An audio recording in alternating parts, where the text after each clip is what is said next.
¿Crees que Madonna inventó el escándalo? ¿Piensas que Kim Kardashian fue la primera en monetizar su cuerpo? Olvídalo.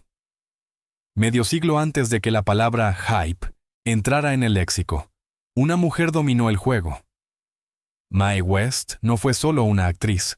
Fue la primera mujer en la historia en declarar públicamente: "Me gusta el sexo", y no ser quemada en la hoguera de la opinión pública. Al contrario, hizo que la América puritana le pagara el salario más alto del país por ello.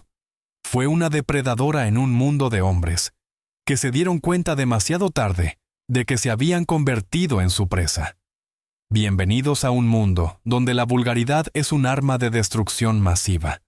Se cree comúnmente que las mujeres a principios del siglo XX eran víctimas del patriarcado, especialmente en Hollywood. Nos dicen que los productores explotaban a las actrices en el sofá de audiciones. Pero hoy, vamos a destrozar ese mito.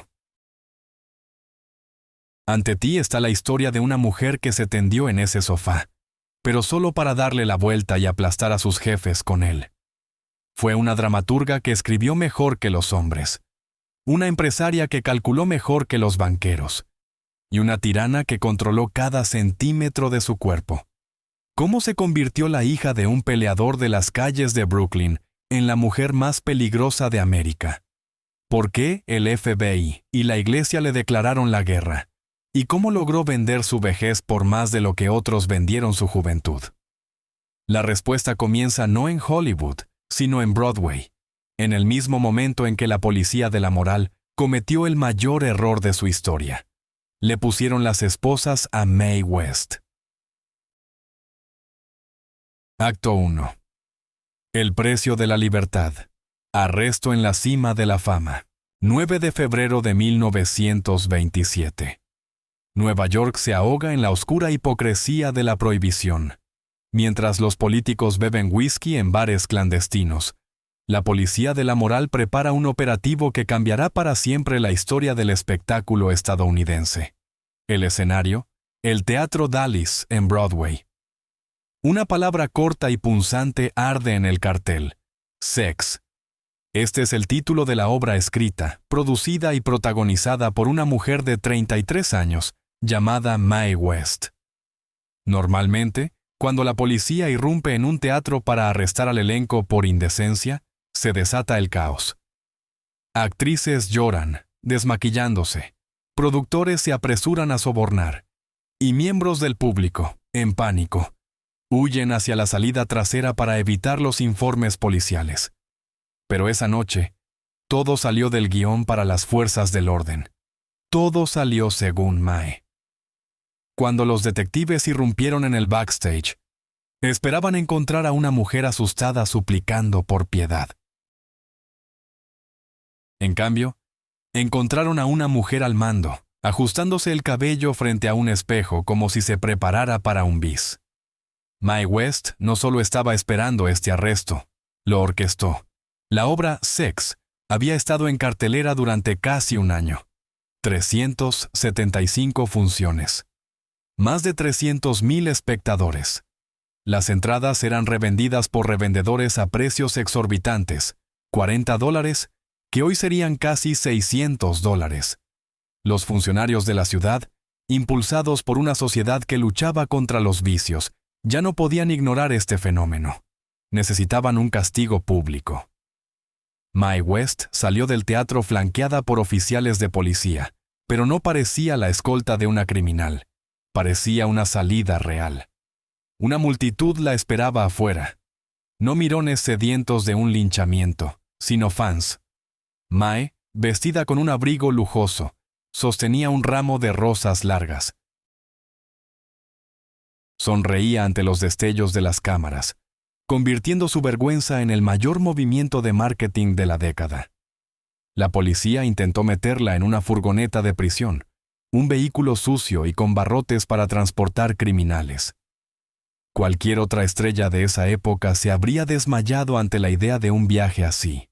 Mae West, sin embargo, según la leyenda, miró al oficial y pronunció una de sus líneas inmortales: "No voy a montar en la furgoneta, soy una estrella, pero no me importaría un paseo con chicos tan valientes". Al final, hizo que la policía se sintiera incómoda por hacer su trabajo. La realidad superó las expectativas de la multitud. En lugar de una pecadora rota, Nueva York vio a una mujer que no podía ser humillada, porque ella establecía los estándares de lo que significaban la humillación y el triunfo. El juicio fue una farsa que Mae utilizó a su favor. La acusaron de corromper la moral de la juventud. Los fiscales citaron líneas de la obra, sonrojándose y titubeando. Mae se sentó en la silla del acusado como una reina aburrida, mostrando con su actitud: «Me juzgan no por lo que hago, sino por atreverme a contar la verdad sobre lo que ustedes hacen tras las puertas cerradas».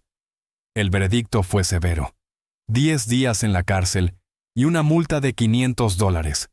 Para cualquier actriz de Broadway, una condena significaba una letra escarlata y el fin de una carrera. Los productores rompían contratos, los teatros cerraban sus puertas. Pero Mae West no era solo una actriz. Era una empresaria cuyo principal activo era el escándalo. Este arresto se convirtió en un punto de inflexión. En el momento en que la puerta de la celda se cerró tras ella, Mae West comprendió la verdad principal de su negocio. América ama el pecado siempre que esté envuelto en un bonito paquete. Entendió que la censura no era el enemigo.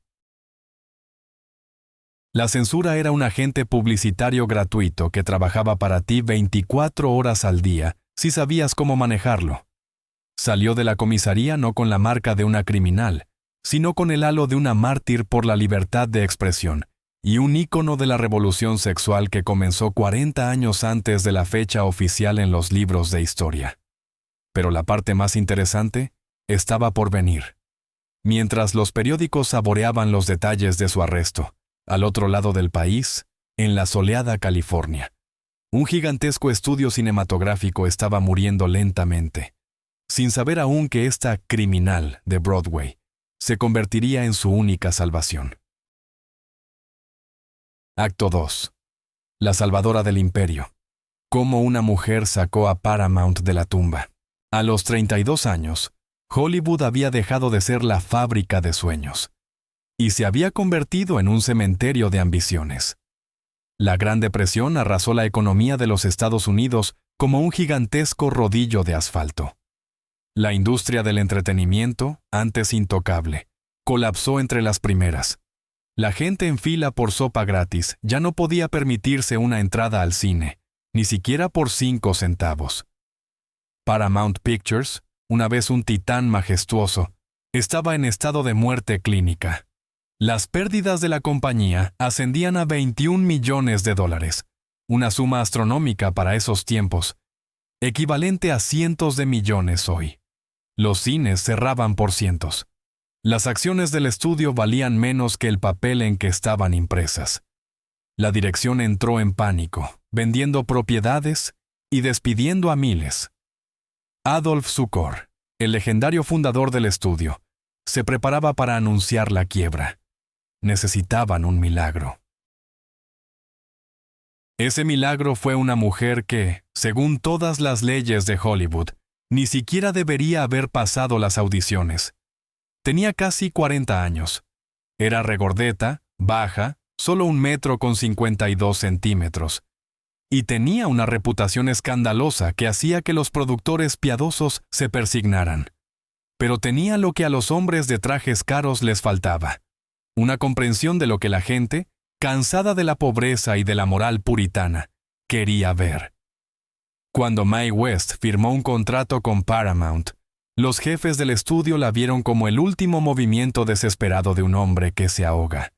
Esperaban que una comediante vulgar trajera algo de dinero rápido. La realidad les golpeó en la cabeza con los recibos de taquilla. Su primera película, She Done Him Wrong, estrenada en 1933, se convirtió en un fenómeno. El presupuesto era risible, $200,000. Las ganancias superaron los 2 millones en los primeros 3 meses de estreno. Esto no era solo ganancia, era una inyección de adrenalina financiera directamente en el corazón del estudio moribundo.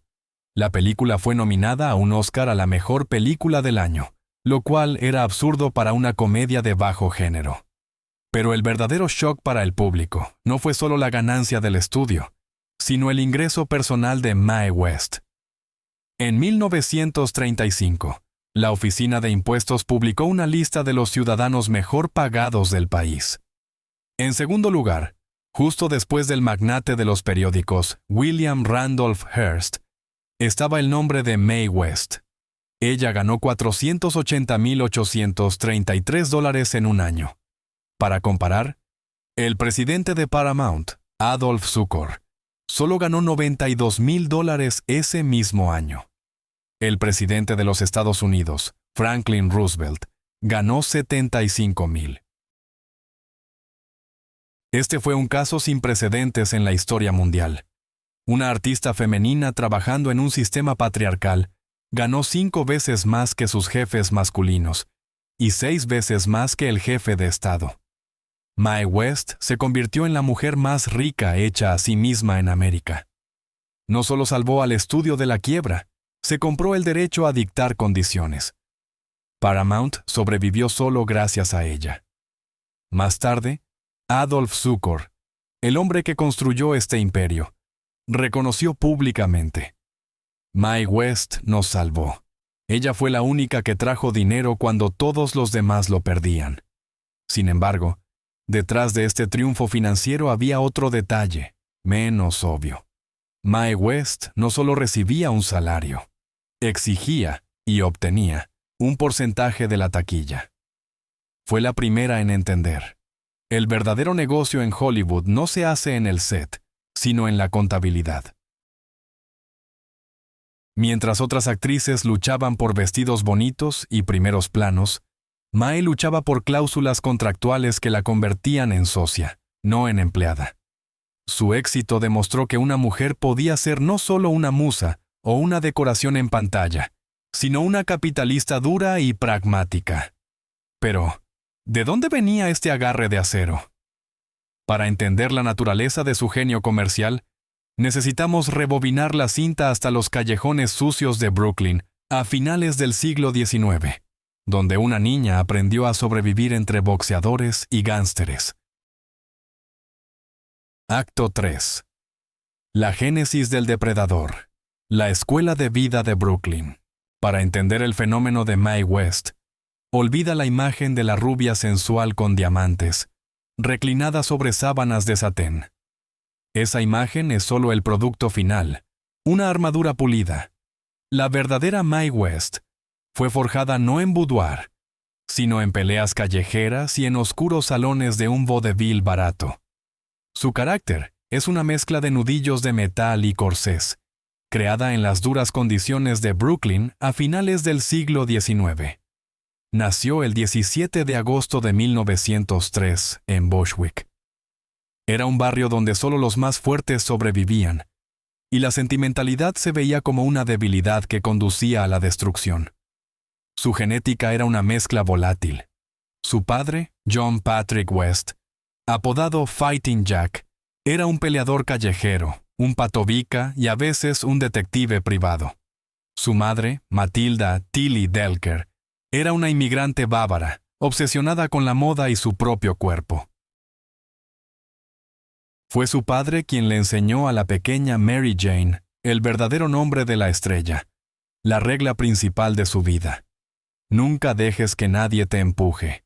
Si te golpean, devuelve el golpe y golpea lo suficientemente fuerte como para que no se levanten. La llevaba con él a gimnasios donde entrenaban boxeadores.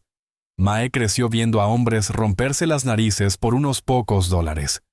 Absorbió su arrogancia, su confianza agresiva, su forma de mirar a los oponentes directamente a los ojos. Muchos biógrafos pasan por alto este punto, pero la famosa caminata de Mae West no es solo un intento de seducción. Es una caminata reconfigurada de un boxeador de peso pesado entrando al ring. Ese movimiento de cadera no es una invitación, sino un cambio en el centro de gravedad para la estabilidad. Ocupaba el espacio como un macho alfa, pero envolvía esa agresión en sedas y plumas. Del otro lado estaba su madre, Tilly. Ella inculcó en su hija otra verdad, igualmente importante. Tu cuerpo es tu capital. Tilly le daba masajes a su hija, la hacía usar corsés desde pequeña y fomentaba su narcisismo. En la casa de los West había más espejos que íconos. Mae no fue enseñada a ser una buena esposa o una chica modesta. Fue enseñada a ser una estrella. A los 5 años ya estaba actuando en noches de aficionados y a los 7 trabajaba profesionalmente en vaudeville bajo el nombre artístico de Baby Vamp. La infancia de Mae terminó antes de comenzar. Mientras sus compañeras jugaban con muñecas, ella aprendía a manejar a una multitud ebria en los salones de música. El vaudeville, a principios del siglo XX, era una escuela brutal. Si no podías captar la atención del público en los primeros 30 segundos, te abucheaban y te lanzaban verduras podridas. No había lugar para sentimientos delicados. Tenías que ser ruidosa, brillante y a prueba de balas. A los 12 años, Mae West ya sabía más sobre la vida que muchas mujeres de 40 años de su época. Vio el lado oscuro del espectáculo, intriga, pobreza, explotación. Entendió que en este mundo eres un depredador o una presa, y decidió firmemente nunca ser presa. Esta base en Brooklyn la convirtió en una figura única en Hollywood en los años 30. Cuando los jefes de los estudios intentaron presionarla usando tácticas de intimidación estándar, se encontraron no con una actriz temperamental, sino con la hija de Fighting Jack. Hablaba el idioma de las calles, conocía el valor del dinero y no temía al conflicto. Entró al mundo del arte elevado no por la puerta principal de un conservatorio, sino por la puerta trasera de teatros de bajo nivel. Y fue allí, en camerinos que apestaban a sudor y polvo barato, donde tuvo un pensamiento revolucionario. Vio a hombres sin talento escribiendo guiones terribles para mujeres talentosas. Vio a actrices obligadas a pronunciar líneas ridículas, escritas por personas que no sabían nada sobre la psicología femenina. Y entonces, Mae West hizo lo que ninguna bomba sexual había hecho antes que ella. Tomó una pluma. Si nadie podía escribir un papel para ella que coincidiera con sus ambiciones, lo escribiría ella misma. Acto 4. Una pluma más aguda que un escote. Una dramaturga en un mundo de hombres. A mediados de los años 20, Broadway era un club exclusivo de hombres. Escritores, productores, directores, todos usaban pantalones y fumaban puros. Una mujer en esta jerarquía era relegada al papel de hermosa decoración o trágica musa. Se le permitía sufrir, morir de tuberculosis o casarse bien en el tercer acto. Pero se le prohibía estrictamente pensar, y mucho menos escribir para otros. Mae West rompió esta ley no escrita cuando se dio cuenta de una cosa simple. Esperar un buen papel es un camino a la nada. En 1926, cansada de ofertas interminables para interpretar a aburridas matronas o tontos simplones, decidió tomar el asunto en sus propias manos. Compró un paquete de papel, se encerró en una habitación de hotel y comenzó a escribir una obra que haría explotar Nueva York. En la portada, escribió solo una palabra: sex. Era una audacia sin precedentes. En ese momento, la palabra sexo no se imprimía en los periódicos ni se pronunciaba en la sociedad educada. Existía solo en manuales médicos. Incluirla en el título de una producción teatral era como escribir una grosería en un cartel. Pero Mae sabía lo que hacía. Entendía el marketing mejor que cualquier experto con diploma de Madison Avenue. Para eludir el sesgo de los críticos, Mae West firmó la obra bajo el seudónimo Jane Mast. Quería que el público juzgara la obra, no su reputación como actriz de vaudeville. La trama de la obra era revolucionaria no por las escenas explícitas, que prácticamente no existían, sino por la filosofía del personaje principal. Marjorie Lamont, un papel que Mae escribió para sí misma, era una prostituta. En la dramaturgia tradicional de esa época, la mujer caída debía ser castigada, morir en la pobreza, suicidarse, o, llorando, suplicar perdón a los pies de un hombre virtuoso. Mae West dio la vuelta a esta moralidad. Su Marjorie Lamont no solo no se avergonzaba de su profesión, sino que era más inteligente, más honesta y más noble que todos los ciudadanos decentes a su alrededor. Usaba a los hombres, tomaba su dinero y mantenía su dignidad. Era un escupitajo en la cara de la moral victoriana, un pecador que gana. Los críticos estaban furiosos. The New York Times llamó a la obra grosera, torpe y repugnante. Los reseñadores competían en epítetos: alcantarilla, vertedero, suciedad. Escribían que una mujer era incapaz de crear algo que no fuera vulgaridad. Pero mientras los críticos escupían veneno, el público votaba con sus dólares. La gente hacía fila alrededor de la manzana para ver de qué susurraban todos. Mae West demostró que su pluma era más aguda que su famoso escote. Creó un nuevo tipo de heroína, una mujer que es sujeto, no objeto de la acción. Mostró que la perspectiva de una mujer sobre las relaciones puede ser cínica, pragmática e increíblemente divertida. Lo más asombroso de esta historia es que Mae West no era una escritora profesional. No tenía educación universitaria. Sus textos estaban llenos de jerga, errores gramaticales y el lenguaje vibrante de las calles. Pero eso los hacía reales. Escribía como habla la gente, no como deberían hablar en los libros. El éxito de Sex y las obras posteriores, Drag, Pleasure, le dio algo más que dinero. Le dio poder sobre su propia imagen. Ahora nadie podía decirle: tu personaje no haría eso. Ella era la creadora, la diosa de su pequeño mundo. Pero escribir una trama escandalosa es solo la mitad de la batalla. Para hacer reír al público hasta llorar y sonrojarse al mismo tiempo, se necesita manejar una herramienta especial. Mae West no solo escribía diálogos, los construía como un ingeniero, calculando cada pausa y cada respiro. Sus textos funcionaban no por el significado de las palabras, sino por un ritmo matemáticamente preciso que nadie sospechaba. Acto 5. La arquitectura de la broma, la matemática de la seducción. Muchos creen que el humor de Mae West es el resultado de una improvisación afortunada o de una vulgaridad natural. Este es un mito que ella mantuvo con cuidado. La leyenda de la mujer pirotécnica se vende mejor que la verdad de la mujer ingeniera. La realidad era que cada risa en la sala era el resultado de un frío cálculo matemático. Mae West no solo bromeaba, ella construía la arquitectura del diálogo.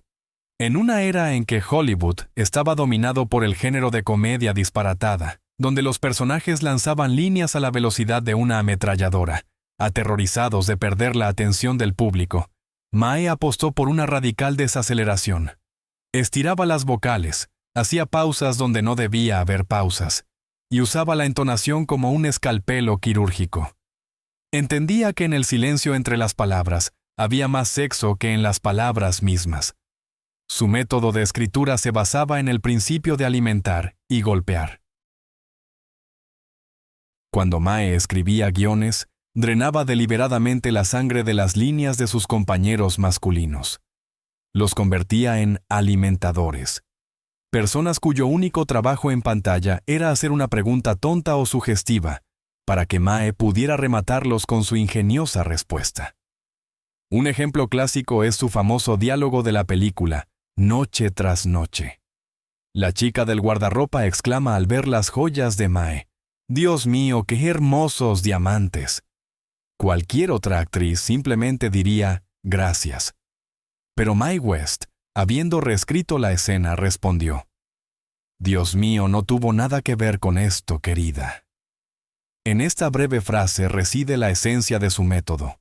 Toma la palabra inocente «Dios mío», que puede significar tanto «Dios mío» como virtud. Y con un solo golpe cambia el contexto de admiración a confesión cínica. Estas piedras se ganaron a través del pecado, y me enorgullezco de ello. Esto no es solo una broma, es un comentario social envuelto en un remate. Mae West era una maestra del doble sentido. Los censores enloquecían tratando de encontrar palabras prohibidas en sus textos, pero no estaban allí. En papel, sus guiones parecían casi castos. El secreto estaba en la entrega. La frase, ¿por qué no vienes un día de estos?, suena como una invitación educada para tomar té. Pero cuando Mae lo decía, mirando a un hombre de arriba abajo y bajando su voz una octava, la frase se convertía en una propuesta indecente que hacía sonrojar incluso al equipo de iluminación. Usaba su cuerpo como puntuación. Un movimiento de cadera reemplazaba un signo de exclamación. Una mirada desde debajo de pestañas semibajadas funcionaba como una elipsis. Arreglarse el cabello significaba un nuevo párrafo. Controlaba el ritmo de la escena tan estrictamente como un director controla una orquesta. Nadie tenía derecho a hablar hasta que ella terminara su movimiento. Sus compañeros a menudo se quejaban de que era imposible actuar con ella. Ella robaba cada escena, convirtiéndolos en muebles. Pero a Mae no le importaba. Sabía que el público no pagaba por la trama o el héroe apuesto. El público pagaba por la sensación de poder que irradiaba una mujer capaz de destruir el ego de un hombre con una sola frase. Este estilo único, una mezcla de gracia perezosa y agudeza cortante, la hacía invulnerable a la crítica ordinaria. No puedes acusar a alguien de vulgaridad si habla del clima y tú escuchas sexo.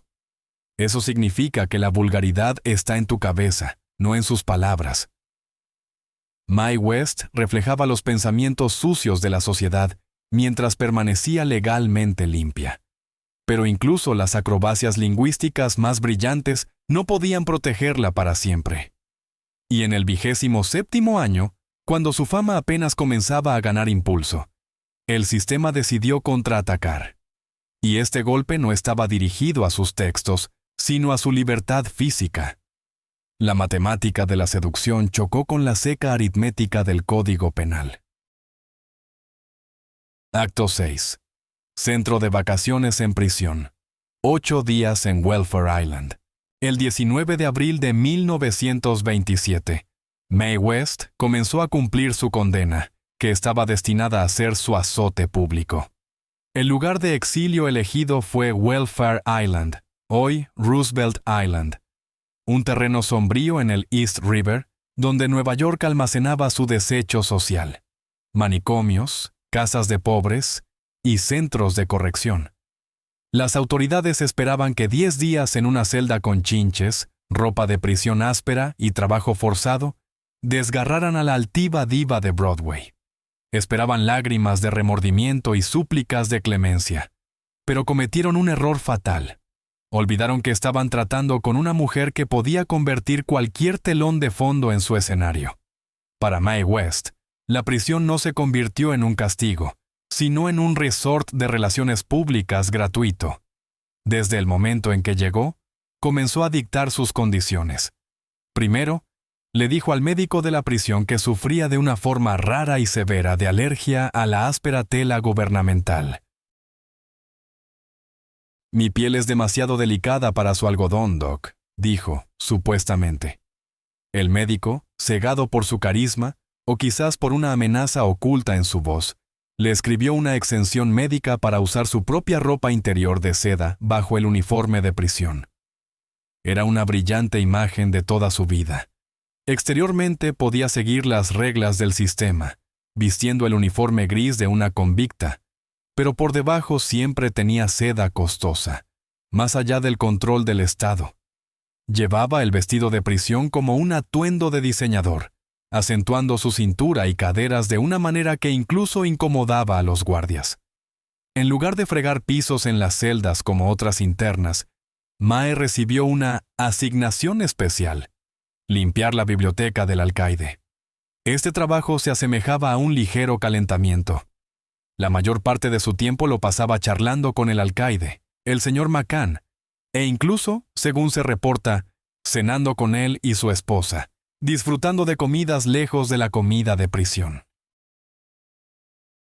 Mae West no perdió tiempo.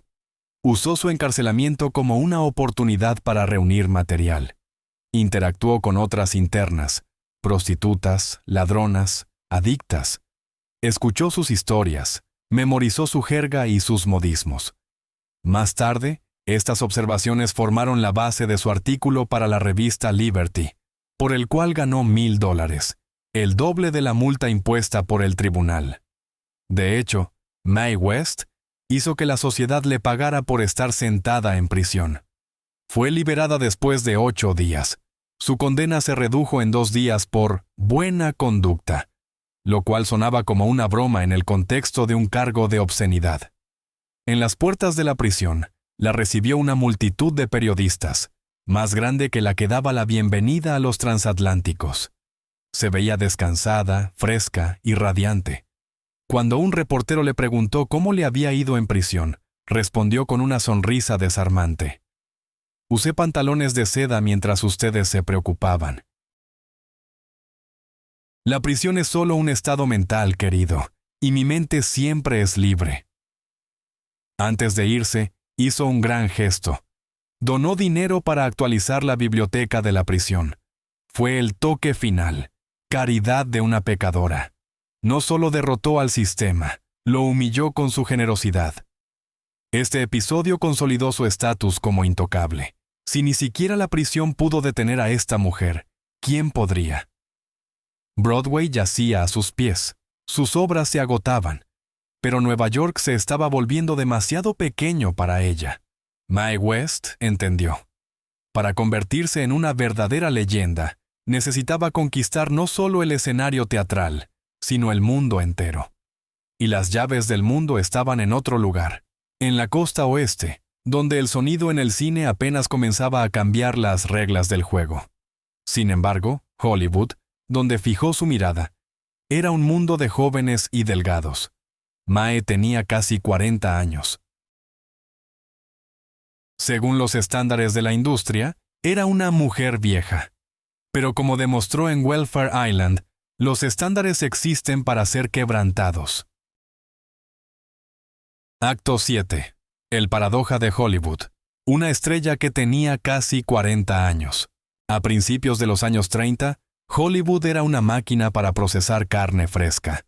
La vida útil de una actriz en esta industria era más corta que la leche al sol. Las chicas llegaban a Los Ángeles a los 16, se convertían en estrellas a los 18, y a los 25 eran consideradas veteranas, sus carreras desvaneciéndose en el crepúsculo. 30 años para una mujer en la pantalla era una sentencia de muerte. Se las dejaba interpretar a madres o solteronas. Y luego, en junio de 1932, Mae West llegó a la Estación Unión. Tenía 39 años. Por todas las leyes de la física en la fábrica de sueños, era invendible. Era 15 años mayor que los símbolos sexuales de esa época. Era más baja, solo 1,5 metros, más ancha en la cintura y más pesada que la mayoría de las divas de Hollywood, que se morían de hambre para caber en vestidos ajustados. Mae West no solo rompió los estándares de belleza, los ignoró. Los estudios Paramount, que firmaron su contrato, no sabían qué hacer con ella. Los productores la veían como una actriz de teatro envejecida, que podía interpretar un papel secundario, añadir un poco de picante y desaparecer. Le dieron un papel en la película Noche tras Noche, donde la estrella principal era George Raft, un ícono del cine de gángsteres, un hombre con una mirada intensa y una reputación impecable como rompecorazones. Mae West leyó el guión y, según la leyenda, lo arrojó sobre la mesa. «No interpretaré esto», declaró. «Mi personaje habla como una idiota, y yo no interpreto idiotas». El estudio estaba en shock. Una debutante desconocida en el mundo del cine estaba emitiendo ultimátums, pero Mae fue inflexible. O reescribía sus líneas, o regresaba a Nueva York, y el estudio podía quedarse con su adelanto. Paramount, al borde de la quiebra, decidió arriesgarse. No tenía nada que perder. Se le permitió a Mae reescribir el diálogo para su personaje, una dueña de salón de belleza llamada Maudie Triplett. Esto marcó el principio del fin para George Raft, como la estrella principal de esta película. Cuando comenzó el rodaje, ocurrió algo sin precedentes. Mae West no intentó competir con las jóvenes actrices en belleza. Compitió en presencia. En cada escena en la que aparecía, se movía tan lentamente y hablaba con tanto peso que la cámara, como hipnotizada, se centraba únicamente en ella. Fue en esta película donde se pronunció el famoso diálogo con la vestuarista sobre los diamantes y la virtud, del cual hablamos anteriormente. Pero no solo importaba el texto. Era cómo se presentaba una mujer de 39 años. No ocultaba su edad ni su experiencia. Por el contrario, hacía de la experiencia su principal afrodisíaco. En un mundo donde las heroínas de la pantalla eran corderitos inocentes, Mae West irrumpió como una leona bien alimentada. Dejó claro al público: sé todo sobre la vida, y me gusta. Después del estreno de la película, George Raft salió del teatro pálido. Él, el principal gángster de Hollywood, un hombre temido por los verdaderos mafiosos, fue destruido en la pantalla por una mujer pequeña en plumas. Más tarde pronunció una frase que pasó a la historia. Ella robó todo excepto las cámaras. Los críticos fueron unánimes. La revista Variety no escribió sobre la trama o Raft, sino solo sobre ella. Mae West irrumpe en la película y se la lleva para sí. El público, cansado de la depresión, vio en esta mujer madura y segura lo que había estado faltando: fuerza de espíritu y la capacidad de reírse de los problemas. Mae West hizo lo imposible. Demostró que la sexualidad no tiene fecha de caducidad.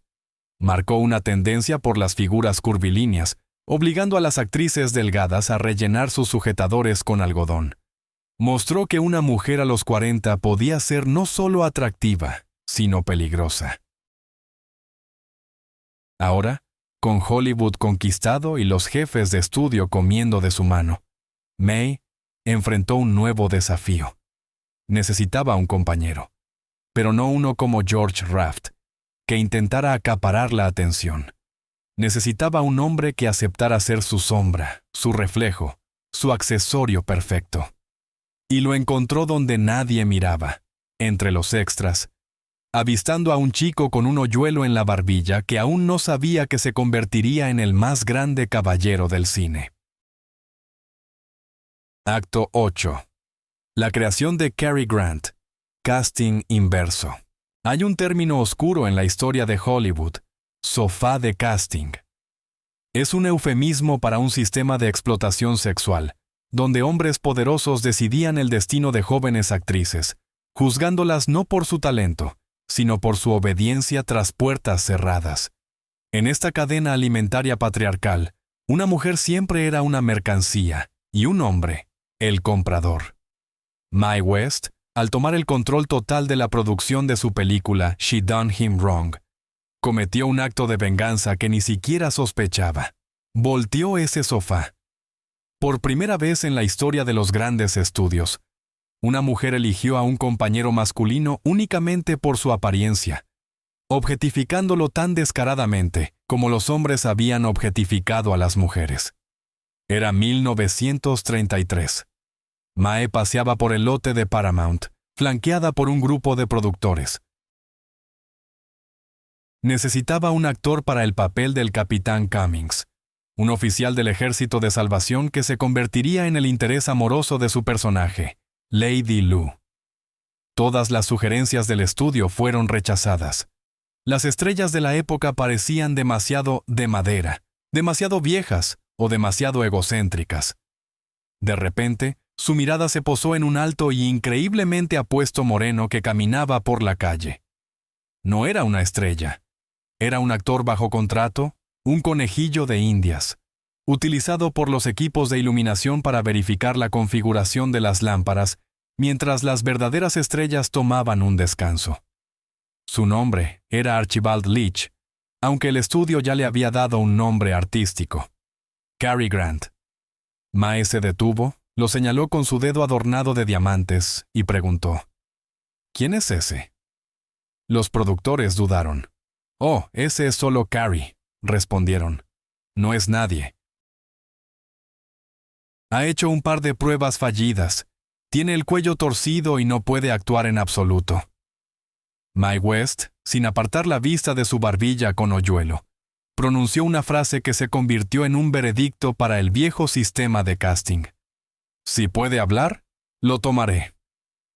Fue un momento de pura y desinhibida dominación femenina. Mae West no se preocupaba por su mundo interior o su rango dramático. Necesitaba un cuerpo hermoso para acentuar su brillo. Contrató a Cary Grant como un accesorio caro, como una decoración viviente. En la película, su dinámica fue revolucionaria. Usualmente, en el cine, el hombre depredador persigue a la víctima inocente. Aquí, la depredadora era Lady Lu, y la víctima, el casto y serio capitán del Ejército de Salvación. Mae West no lo sedujo con romance, lo desnudó con la mirada. Cada escena que compartieron fue una clase magistral en la mirada femenina. La cámara, siguiendo la mirada de Mae, se deslizaba sobre los hombros y el rostro de Grant, convirtiéndolo en un objeto de deseo. Fue a Cary Grant a quien se dirigió una de las líneas más famosas y a menudo mal citadas en la historia del cine. Mae no dijo, «Ven y visítame alguna vez». La línea original era más sutil y peligrosa. «¿Por qué no vienes y me ves alguna vez?», la pronunció con tal entonación que la audiencia no tuvo dudas. En su habitación, el capitán no estaba esperando té y galletas, sino la pérdida de la inocencia. Cary Grant, que antes de conocer a Mae era un británico rígido e inseguro, pasó por un curso acelerado de carisma en el set de She Done Him Wrong. Mae le enseñó a no inquietarse. Lo hizo quedarse quieto y dejar que ella trabajara a su alrededor. Creó la imagen misma del caballero imperturbable que más tarde haría de Grant un ícono de estilo. Después del estreno de la película, Cary Grant despertó famoso. Pero en entrevistas, siempre reconoció quién era el arquitecto de su éxito. «Aprendí todo de Mae West», dijo. «Ella sabía más sobre el timing y la audiencia que todos nosotros juntos». Mae West demostró que una productora podía crear estrellas masculinas. No solo le dio un trabajo, le dio una carrera. Y lo hizo, guiada por los mismos instintos primales que alguna vez fueron privilegio de los hombres. Pero mientras Mae se deleitaba en el triunfo, creando nuevos ídolos y reescribiendo las reglas, nubes oscuras se acumulaban sobre Hollywood. La América conservadora, recuperándose del shock de la Gran Depresión, decidió que era hora de restaurar la moralidad en la nación. Will Hayes, el principal censor del país, afiló sus tijeras, y su principal objetivo era la mujer que se atrevió a convertir al capitán del Ejército de Salvación en un símbolo sexual. Acto 9. La guerra con el Código Hayes, la censura como combustible.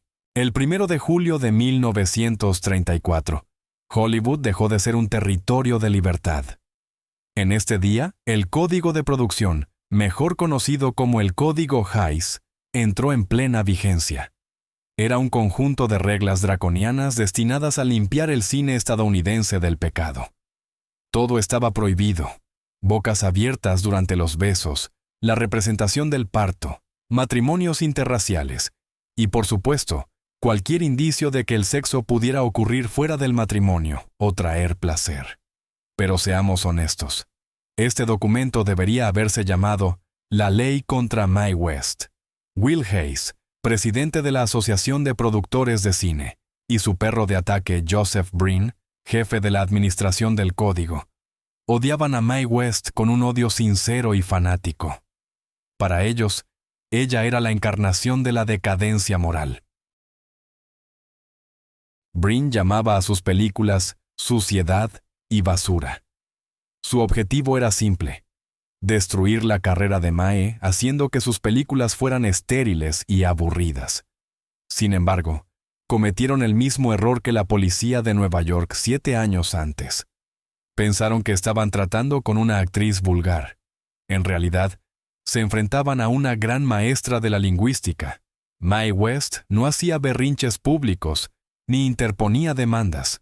Elegía las tácticas de la guerra de guerrillas. Cuando Joseph Breen exigía guiones para revisión, Mae le enviaba textos que podrían llamarse bombas literarias. Incluía deliberadamente escenas con drogas, insinuaciones de incesto y vulgaridades descaradas, sabiendo que Breen se enfurecería y las tacharía con su lápiz rojo. Era una brillante maniobra de distracción. Mientras los censores se espumaban de rabia por las provocaciones obvias, que Mae nunca pretendía filmar. Pasaban por alto frases aparentemente inocentes que contenían el verdadero veneno. Mae negociaba con ellos como en un mercado. «Está bien, Joe, quitaré la escena del opio, pero déjame esta línea sobre los bomberos». Breen, sintiéndose un ganador, aceptó. No entendía que la línea sobre los bomberos de Mae sonaría 10 veces más obscena que la escena del opio.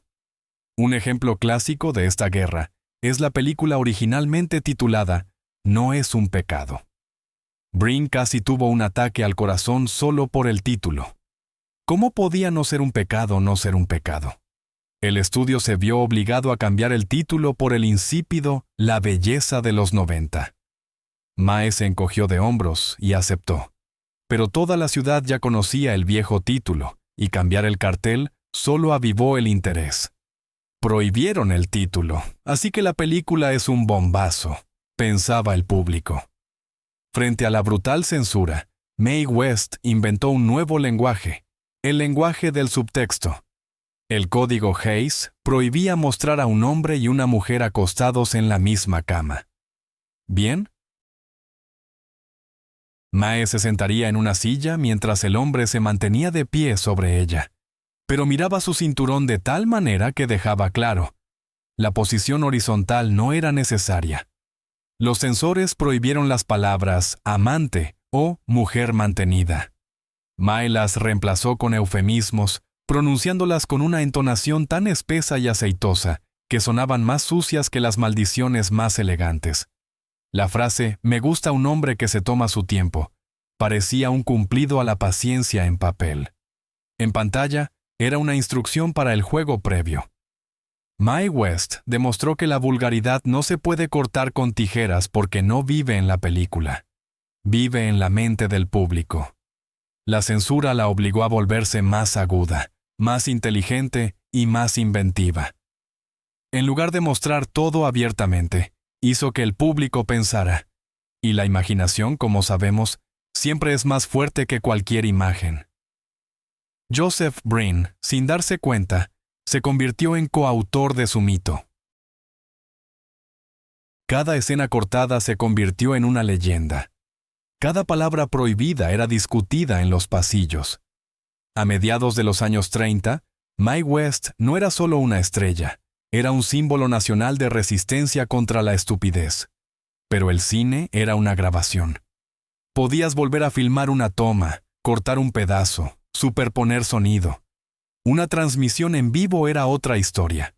No había margen para el error, y no había forma de presionar el botón de parar. Fue en esta zona de caída libre donde Mae West estaba a punto de llevar a cabo su siguiente y más ruidosa distracción, que haría temblar no solo a Hollywood, sino también a Washington. Acto 10. El muñeco ventrílocuo. Escándalo en la radio. Al final de los años 30, la censura en el cine parecía haber acorralado a Mae West, pero aún tenía un canal mucho más íntimo hacia el público: la radio. En aquel entonces, la radio no era solo un aparato. Era el altar de la sala de estar americana. Las noches de domingo junto a la radio eran un ritual sagrado. Toda la familia, desde las abuelas hasta los bebés, se reunía para escuchar programas respetables. Este era un territorio de absoluta esterilidad moral. Fue en este santuario que Mae West irrumpió el 12 de diciembre de 1937. Fue invitada al programa más popular del país, The Chase and Sanborn Hour. El presentador era Edgar Bergen, un ventrílocuo que actuaba con un muñeco llamado Charlie McCarthy. La idea de los productores parecía inofensiva. Un sketch cómico donde la diva de Hollywood intercambiaba bromas con un niño de madera. Pasaron por alto una cosa: Mae West no hace cosas inofensivas. 2 segmentos se emitieron que cambiaron para siempre la historia de la radiodifusión americana. Primero, Mae se enfrentó a Charlie McCarthy.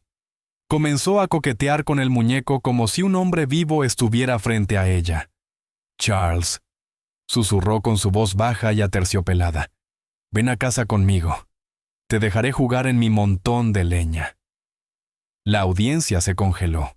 No había nada infantil en su tono. Esta era una conversación de una mujer experimentada con el objeto de su deseo, aunque ese objeto estuviera hecho de pino. Transformó al inocente muñeco en un fetiche, y el diálogo en un acto de seducción pública de un objeto inanimado.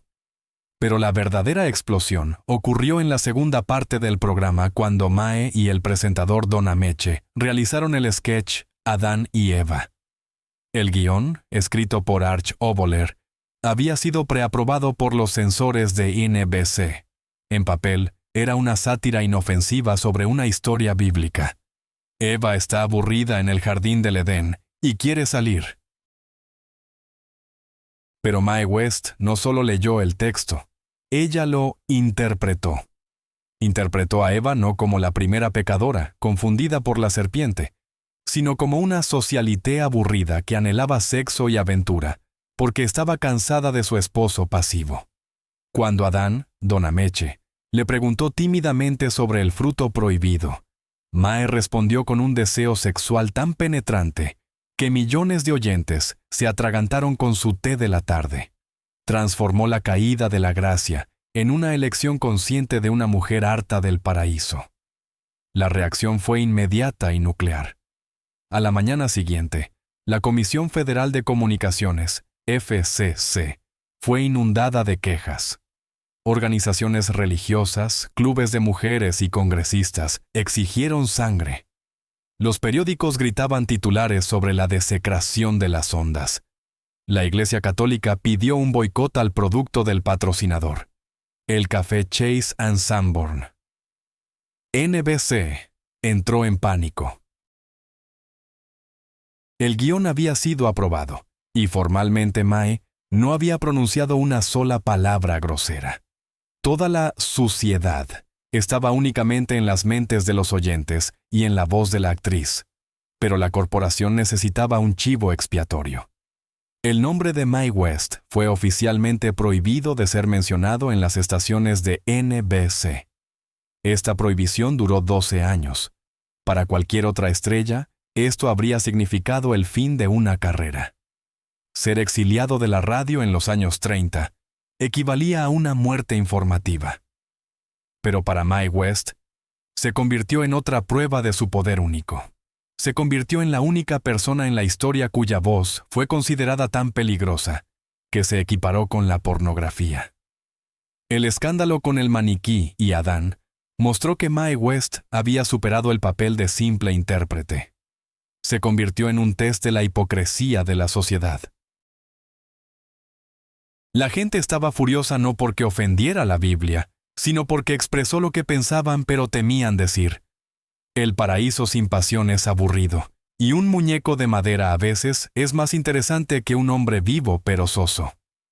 Exiliada de la radio y acorralada en el cine, Mae West no desapareció. Encontró aliados donde la sociedad respetable temía mirar. Mientras América oraba por su salvación o su muerte, Mae dirigió su mirada hacia aquellos que, como ella, vivían fuera de la ley de la moralidad. Acto 11. Aliada secreta, ícono de los marginados. Mientras Hollywood construía meticulosamente una fachada de normalidad, cortando cualquier indicio de homosexualidad de las películas, mientras la policía asaltaba bares gay clandestinos, Mae West libraba en silencio su revolución más radical. Se convirtió en la primera gran estrella que no solo toleraba a la comunidad LGBT, sino que se inspiraba abiertamente en ella y la defendía con la ferocidad de una leona. Mientras otras actrices temían incluso estar al lado de sodomitas, como los llamaba la prensa, Mae West se rodeaba de ellos. Pero la revelación más asombrosa que destruye el mito de su feminidad es esta. La imagen legendaria de Mae West es, en esencia, una drag queen en el cuerpo de una mujer. Su famosa forma de caminar, su manera de alargar las vocales, su sexualidad hiperbólica, todo eso no era innato, sino cuidadosamente copiado. Incluso en su juventud, trabajando en el vaudeville, observó a Berthe Savoy, uno de los más famosos imitadores femeninos de esa época. Mae quedó cautivada por cómo los hombres construían la feminidad. La hacían más brillante, más ruidosa, más absurda y más divertida que las mujeres biológicas. Se dio cuenta de que mujer es un papel, y si se interpreta de manera exagerada, se convierte en arte. Adoptó la estética del camp 40 años antes de que Susan Sontag escribiera su famoso ensayo al respecto. Mae West se convirtió en la encarnación viviente del camp. Era tan artificial que se volvió real. Pero su conexión con la comunidad iba más allá de la estética. En 1927, justo después de la escandalosa obra Sex, Mae escribió y produjo una obra llamada The Drag. La trama giraba en torno al hijo de un aristócrata adinerado que era un homosexual en el closet y organizaba fiestas con travestismo. Esto era inaudito, una obra sobre gays, escrita por una mujer para el público en general. Pero Mae fue más allá. En lugar de contratar actores profesionales para interpretar a travestis, contrató a verdaderas drag queens de las calles de Greenwich Village. Dio empleo a personas que la sociedad consideraba marginadas. Las autoridades estaban horrorizadas. La obra fue prohibida en Nueva York, incluso antes de su estreno. La producción se trasladó a Nueva Jersey, a la ciudad de Bayonne. Allí, se presentó ante multitudes agotadas, hasta que la policía organizó un asalto. Cuando los policías irrumpieron en el teatro y comenzaron a agarrar a los actores con brusquedad, empujándolos a furgones policiales, Mae West, que no actuaba en esta obra, sino que solo producía, corrió a defender a su troupe. Llegó a la comisaría con un fajo de dinero para liberar a cada uno de sus chicos. Gritó a los sargentos, exigiendo que los detenidos fueran tratados con dignidad. «Son artistas, no criminales», retumbó su voz en la comisaría. Para ella, no eran marginados, sino su familia. Mae West fue un ícono gay mucho antes que Judy Garland o Madonna. Hablaba su idioma, el idioma de la ironía, el brillo y la supervivencia a través de la risa. En entrevistas, cuando los periodistas le preguntaban sobre las personas extrañas en su círculo, ella respondía: «Me gustan mis hombres varoniles, pero también me gustan las mujeres que actúan como hombres y los hombres que actúan como mujeres.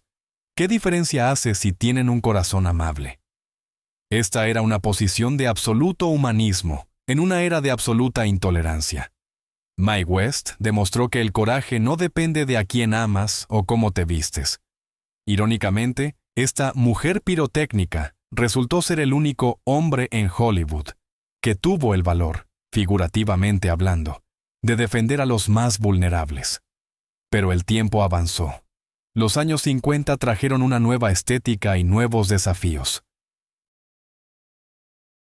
Mae West estaba envejeciendo y necesitaba encontrar una manera de seguir siendo un objeto sexual cuando su cuerpo comenzaba a traicionarla. Y entonces hizo otra brillante pirueta. Si no podía ser joven, se rodearía de juventud en su forma más hiperbólica. Descubrió el mundo del culturismo. Acto 12. La era de los músculos, Las Vegas y los culturistas. A mediados de los años 50, Hollywood había descartado por completo a Mae West. Para los jefes de estudio, era un vestigio de una era pasada. Sus chistes sobre corsés y carruajes sonaban fuera de lugar en la época de la bomba atómica y el rock and roll. Tenía 61 años. En ese tiempo, era una edad en la que las actrices se retiraban en silencio para cultivar rosas. Pero Mae West no iba a ir a ninguna parte. Simplemente cambió el campo de batalla. Si la pantalla plateada se volvió demasiado estrecha y censurada para ella, encontró un lugar donde el exceso era la norma y la vulgaridad era moneda corriente. Ese lugar era Las Vegas. En 1954, Mae West firmó un contrato con el Hotel Sahara. Su nuevo espectáculo estaba destinado a ser una respuesta a todos los que la llamaban anciana. Y esa respuesta fue ensordecedora. Mae no se rodeó de jóvenes bailarines o comediantes. Hizo lo que ninguna mujer en el espectáculo había hecho antes. Llevó un coro de culturistas al escenario. Fue un giro visual radical. Tradicionalmente, en los cabarets, el público masculino miraba a mujeres semidesnudas con plumas. Mae West hizo que el público, tanto hombres como mujeres, mirara a hombres semidesnudos en taparrabos. Ella seleccionó personalmente a los atletas en las competencias de Mr. America y Mr. Universe. Entre sus trofeos estaban leyendas del culturismo como Mickey Hargitay, futuro esposo de Jane Mansfield, Gordon Mitchell y Dan Badd. Para estos hombres, cuya musculatura en los años 50 era considerada algo marginal e incluso grotesco, Mae se convirtió en una hada madrina. Legalizó el cuerpo masculino como un objeto de placer estético. El espectáculo se montó con grandeza imperial. Mae apareció en el escenario con un vestido deslumbrante, cubierto de piedras preciosas, que pesaba 20 kilogramos. Apenas podía moverse, pero no lo necesitaba. Estaba rodeada por un muro de músculo vivo. Los atletas la llevaban en sus brazos, caían a sus pies, representaban esclavos y gladiadores. Este era un teatro del absurdo y del poder. Una pequeña anciana controlaba gigantes con una sola ceja levantada. Cantaba sus canciones de doble sentido, caminando junto a una fila de hombres en pieles de leopardo, y acariciaba sus bíceps como una ama acaricia a sementales de pura sangre. «Me gustan los hombres con músculos», dijo al micrófono, «porque los músculos no saben hablar». En este espectáculo, Mae West anticipó la revolución sexual de los años 60 y la era del striptease masculino que vendría 30 años después. Declaró audazmente: «Una mujer, incluso a los 60, tiene derecho a desear». No pedía amor, compraba adoración. El público enloqueció. Las salas estaban llenas hasta el borde. La gente venía a Vegas solo para ver este espectáculo de audacia sin precedentes. Los críticos que llegaron para escribir reseñas mordaces sobre la loca anciana se fueron atónitos. Mae West no se veía patética en el escenario, sino triunfante. Transformó su envejecimiento en parte del espectáculo. «Sí, soy vieja, pero mira quién yace a mis pies». Usó a estos hombres como decoraciones vivientes para ocultar sus propios defectos físicos. Contra sus cuerpos hipertrofiados, su plenitud aparecía como suavidad femenina. Su juventud iluminaba su experiencia. Era una simbiosis. Ella les daba fama y dinero. Ellos le daban la ilusión de un deseo sexual eterno. Fue durante este periodo que Mae West cimentó su imagen. Dejó de ser solo una actriz y se convirtió en un monumento viviente de sí misma. Pero tras bambalinas, cuando las luces se atenuaban y el maquillaje se lavaba, comenzaba otra historia. Una historia de lucha contra la realidad, que era mucho más brutal que cualquier crítico. Mae West comenzó a construir un capullo a su alrededor, impermeable al tiempo. Su hogar se convirtió en una fortaleza donde aplicaban leyes especiales de física y óptica. Creía que si no veía la vejez, ésta desaparecería. Y esta creencia la llevó a rituales extraños, casi místicos, conocidos solo por sus amigos más cercanos. Acto 13. Espiritualismo y diamantes. Mística detrás de puertas cerradas. Mae West entró en la historia como un símbolo de pragmatismo. Cada línea que pronunciaba, cada gesto, cada contrato estaba empapado en un cálculo cínico y un amor por el dinero en efectivo. Parecía que esta mujer creía solo en lo que podía ser depositado en un banco o llevado en un dedo. Sin embargo, la realidad oculta tras las gruesas cortinas de su apartamento era completamente diferente. La chica más material de América estaba profundamente, casi fanáticamente obsesionada con el más allá. Detrás de puertas cerradas, la Dama de Hierro se transformaba en una medium.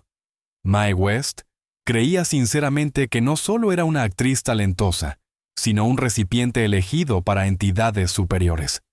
Las llamaba las fuerzas. Según su propia confesión, todos sus mejores guiones, incluido el legendario Sexo, no eran producto de sus esfuerzos intelectuales. Afirmaba que los espíritus de hombres muertos le dictaban el texto, y ella simplemente lo escribía. Suena como las divagaciones de una loca, pero para Mae era una estrategia de negocio efectiva. Creer que alguien desde arriba guiaba su mano le otorgaba esa confianza impenetrable ante la que se inclinaban los jefes de los estudios. ¿Cómo discutir con una mujer cuyos coautores residían en otra dimensión? Su principal confidente en sus últimos años no era un abogado ni un agente, sino el reverendo Thomas Jack Kelly, un conocido psíquico y espiritista. Era un visitante habitual en su hogar.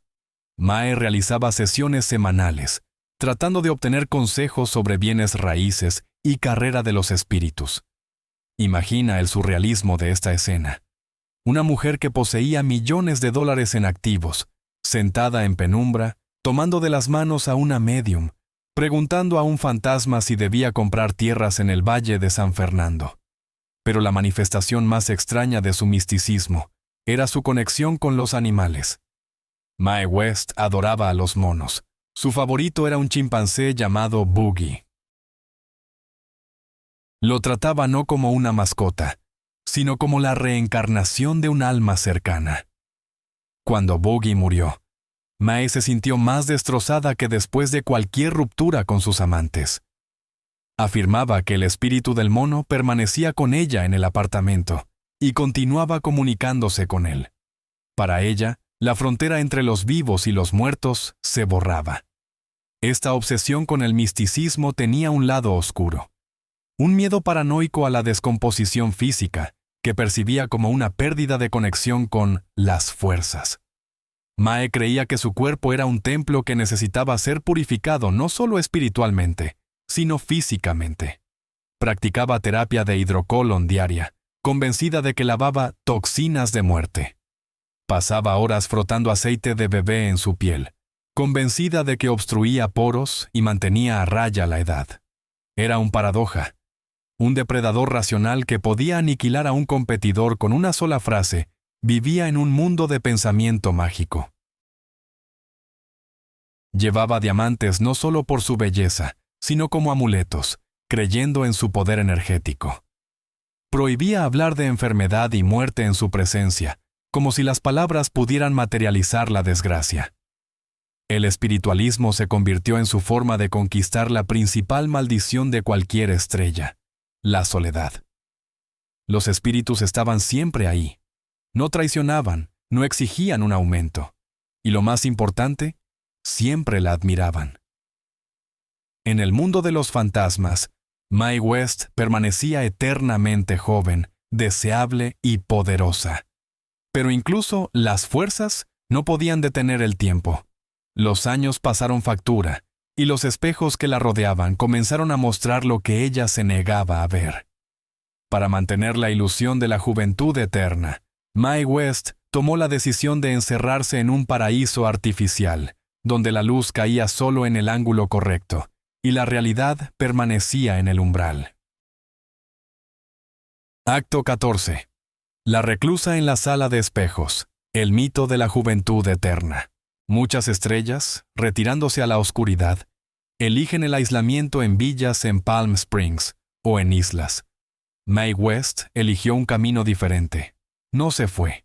Se atrincheró en el corazón de Hollywood, convirtiendo su apartamento en el Ravenswood, en una cápsula del tiempo impenetrable. La habitación 611 en la avenida Rossmore se convirtió no solo en su hogar, sino en el escenario de la actuación más larga de su vida. Un espectáculo llamado Mae West nunca envejece. Se mudó a este apartamento en 1932 y vivió allí durante 48 años, hasta su muerte. En esas décadas, el mundo exterior cambió más allá del reconocimiento. Pasó la Segunda Guerra Mundial. La gente voló al espacio. Surgieron los hippies y la disco. Pero dentro del apartamento 611, el tiempo se detuvo en algún lugar de mediados de los 30.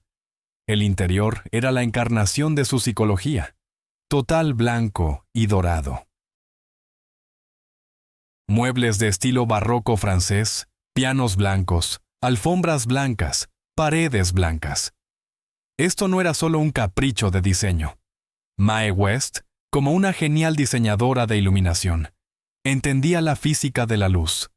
El blanco funciona como un gigantesco reflector. Inunda el rostro con luz suave desde abajo y todos los lados, borrando visualmente arrugas y sombras bajo los ojos. En su sala de estar, era imposible verse viejo. La luz simplemente no lo permitía. Declaró la guerra al sol. Cortinas pesadas se cerraban a toda hora. Mae odiaba la luz natural porque era demasiado honesta y demasiado cruel. Prefería la iluminación artificial con bombillas rosas que le daban a su piel un tono melocotón. Otro enemigo era el frío. Mae West temía a las corrientes de aire y al aire acondicionado. Creía que el aire frío secaba la piel y aceleraba el envejecimiento.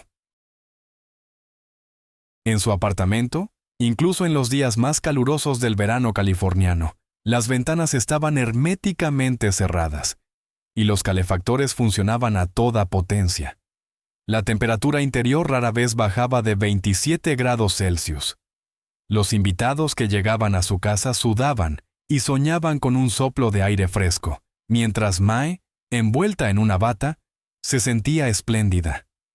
Para ella, ese aire viciado y estancado era el elixir de la juventud. Las paredes del apartamento estaban cubiertas de espejos. Los chismosos hablaban de narcisismo, pero eso era solo parte de la verdad. Los espejos eran su herramienta de control. Tenía que verse desde todos los ángulos para asegurarse de que la ilusión funcionara. Ensayaba cada movimiento, cada giro de su cabeza, revisando cómo caía la luz sobre su cuello y su mandíbula. A los 70, esta batalla por mantener su imagen se convirtió en un trabajo arduo. Los rituales de belleza diarios tomaban de 5 a 6 horas. Mae usaba grandes cantidades de aceite para bebés, aplicándolo caliente para mantener su piel suave. Llevaba pelucas elaboradas que no solo ocultaban su cabello debilitado, sino que también funcionaban como un lifting. Bandas especiales bajo la peluca tiraban de la piel en sus sienes, alisando arrugas. Siempre a su lado estaba Paul Novak, un exculturista que se convirtió en su compañero de vida. Él era 30 años más joven que ella. Paul no solo se convirtió en un amante, sino en el guardián de su secreto. La protegía de los molestos reporteros, asegurándose de que nadie la fotografiara sin maquillaje, y apoyaba su creencia en su propia irresistibilidad. Su relación era una conmovedora alianza de dos personas que eligieron vivir en un cuento de hadas, rechazando la realidad. Pero lo más aterrador no era lo que le sucedía a su rostro, sino a su percepción. Mae West comenzó a perder el contacto con la realidad objetiva. Creía genuinamente que se veía de 26. Cuando le mostraban películas modernas, se burlaba. Estas chicas no tienen clase. No entendía que el mundo había cambiado. Aún se consideraba la mujer más deseable del planeta, y cualquiera que se atreviera a insinuar su edad era inmediatamente desterrado de su círculo. Este aislamiento voluntario en una sala de espejos, llena del moho de alfombras viejas, no era locura, sino la más alta forma de disciplina. Mae West eligió morir como una diosa, no como un humano. Se negó a reconocer la biología, pero incluso la fortaleza más fuerte no puede resistir para siempre. A finales de los 70, cuando tenía más de 80, Mae West decidió hacer su última aparición pública, suicida. Quería actuar en una película. Esta decisión llevó a la creación de una de las películas más extrañas y trágicas en la historia de Hollywood, una película que debía ser su triunfo, pero se convirtió en un epitafio para su era. Acto 15. La última reverencia, sextete, y la partida de una leyenda. En 1976, Mae West tomó una decisión que muchos llamaron un acto de locura, mientras que sus devotos fans la consideraron una hazaña. A los 84 años, anunció su regreso a la gran pantalla. No iba a interpretar a una abuela tejiendo calcetines ni a una anciana sabia.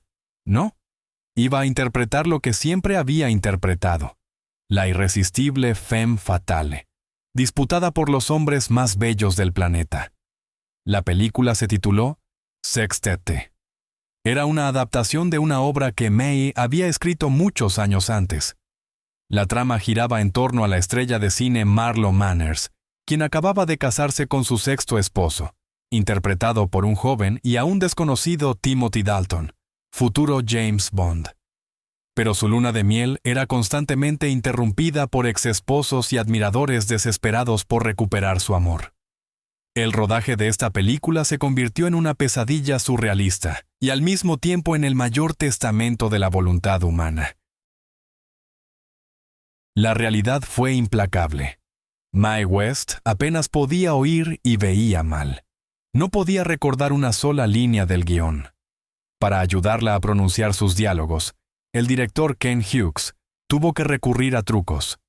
Un pequeño auricular estaba incrustado en su voluminoso cabello, a través del cual un apuntador le dictaba el texto. Cada paso era una lucha. Mae no podía caminar sin ayuda, así que en cámara estaba ya apoyada por sus compañeros. Parecía galantería, pero era necesidad. O sentada. Pero en cuanto la cámara comenzaba a rodar, sucedía la magia. Aterradora en su poder. La frágil anciana desaparecía y emergía la emperatriz. Enderezaba su espalda, metía su estómago y lanzaba esa mirada característica que una vez hizo desmayar a Cary Grant. Sus coprotagonistas, Timothy Dalton, Ringo Starr, Alice Cooper, la trataban con reverencia. Entendían que no estaban participando en una comedia, sino en un ritual histórico. Timothy Dalton recordó más tarde que a pesar de su fragilidad física, su carisma era tan poderoso que se sentía genuinamente atraído por esta mujer, lo suficientemente mayor para ser su bisabuela.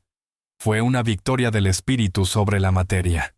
Cuando Sextette llegó a las pantallas en 1978, los críticos fueron implacables.